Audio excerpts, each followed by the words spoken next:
नमस्कार, आप देख रहे हैं EMS टीवी और मैं हूं आपके साथ कंचन। आई नजर डालते हैं उत्तराखंड की कुछ खास खबरों पर। प्रदेश के सभी जिलों में सोमवार मंगलवार को भारी बारिश की आशंका के चलते येलो अलर्ट जारी किया गया। इस दौरान कुमाऊं मंडल में नैनीताल, चंपावत और बागेश्वर में बहुत भारी बारिश होने की संभावना है। इन जिलों के लिए ऑरेंज अलर्ट जारी किया गया है। इस बीच मौसम विभाग ने नदियों का जलस्तर बढ़ने और भूस्खलन के खतरे को देखते हुए सतर्कता बरतने की सलाह दी है।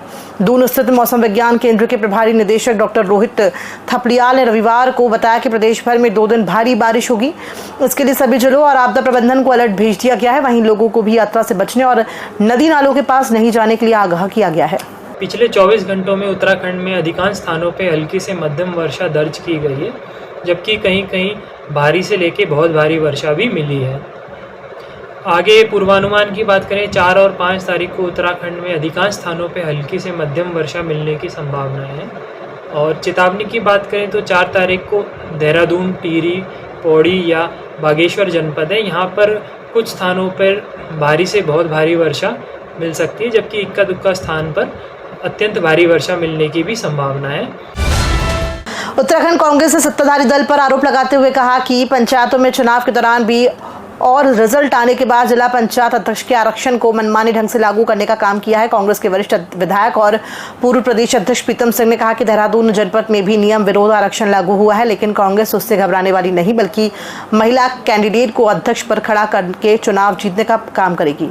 लेकिन सरकार ने आरक्षण को जो है ध्वस्त करने का काम किया है, संविधान के विपरीत आचरण किया है। वर्मा की जो मुख्यमंत्री पुष्कर सिंह धामी ने बीते दिन रक्षाबंधन कार्यक्रम में माताओं बहनों को रक्षाबंधन की शुभकामनाएं दी।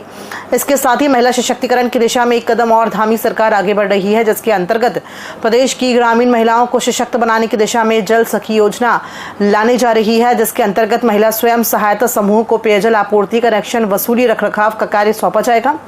धामी सरकार की इस योजना को प्रदेश की महिलाओं के उत्थान के दृष्टिकोण से देखते हुए भाजपा प्रवक्ता हनी पाठक ने कहा कि मुख्यमंत्री धामी ने रक्षाबंधन पर्व को देखते हुए प्रदेश के मुखिया के नहीं बल्कि एक भाई के रूप में प्रदेश की महिलाओं के उत्थान और उन्हें स्वरोजगार से जोड़ने को लेकर इस योजना की ओर कदम बढ़ाया है।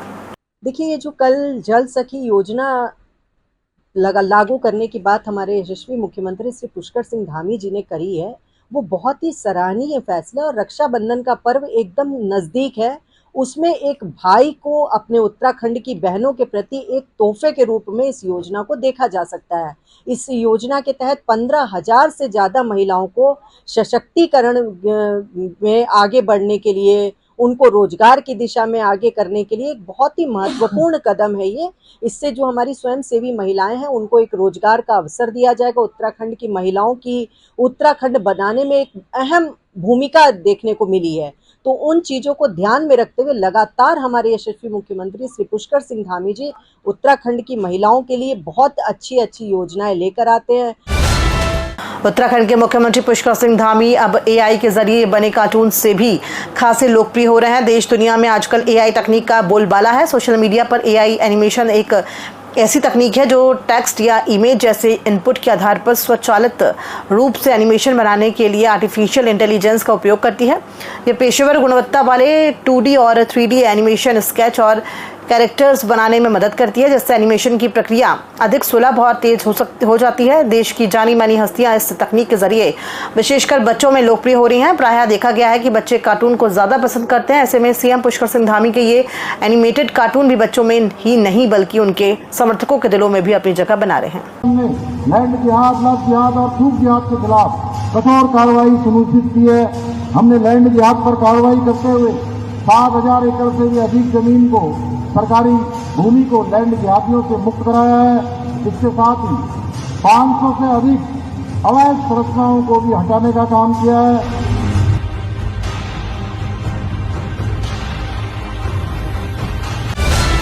मुख्यमंत्री पुष्कर सिंह धामी ने आज वर्चुअल माध्यम से जुड़े सभी जिलाधिकारियों को निर्देश दिए हैं कि प्रदेश में लगातार हो रही वर्षा के दृष्टिगत वे अपनी पूरी टीम के साथ लगातार ग्राउंड जीरो पर रहें। अतिवृष्टि के कारण सड़कों के बाधित होने की स्थिति में उन्हें शीघ्र सुचारू किया जाए।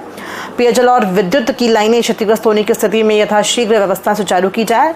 ये भी सुनिश्चित किया जाए कि ग्रामीण संपर्क मार्ग बाधित होने की स्थिति में लोगों के आवागमन की वैकल्पिक व्यवस्था शीघ्र सुनिश्चित की जाए। जल भराव की स्थिति से निपटने के लिए सभी तैयारियां पूर्व से की जाए। मुख्यमंत्री मंत्री ने कहा कि वर्षा के कारण फसलों को हुई क्षति का शीघ्र आकलन किया जाए।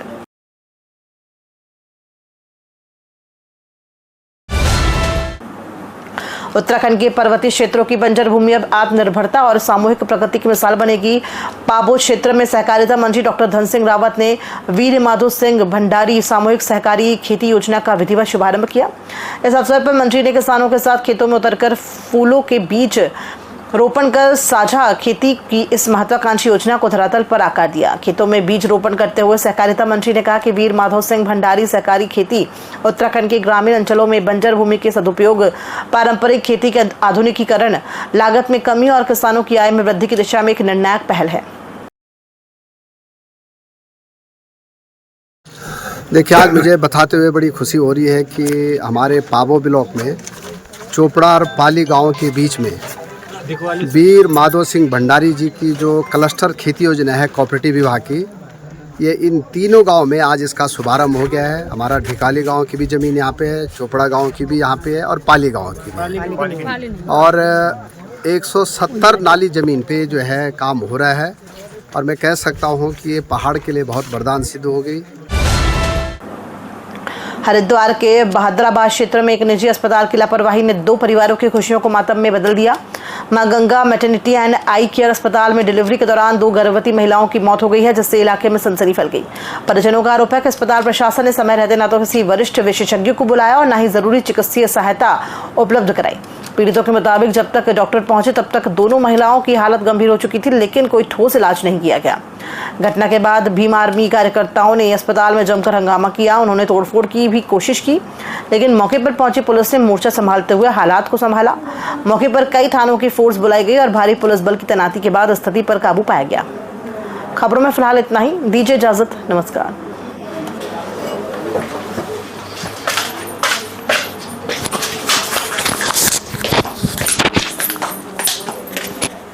समय से मैं शुरू में आया था, मैं जब तक कोई आदमी नहीं था, मुझे सूचना मिली थी कि अध्यक्ष जी हमारे साथ में जिन जो पीड़ित परिवारों से मिलने के लिए आए थे कि हमारे जो डिलीवरी हुई, कोई डिलीवरी करके डॉक्टर यहाँ से निकल गए और किसी ने मरीज को देखा नहीं है, वो ब्लड लगा चले गए, ब्लड कम बत्ती होता रहा और उन्होंने फ़ोन भी कहा कोई डॉक्टर यहाँ नहीं आया।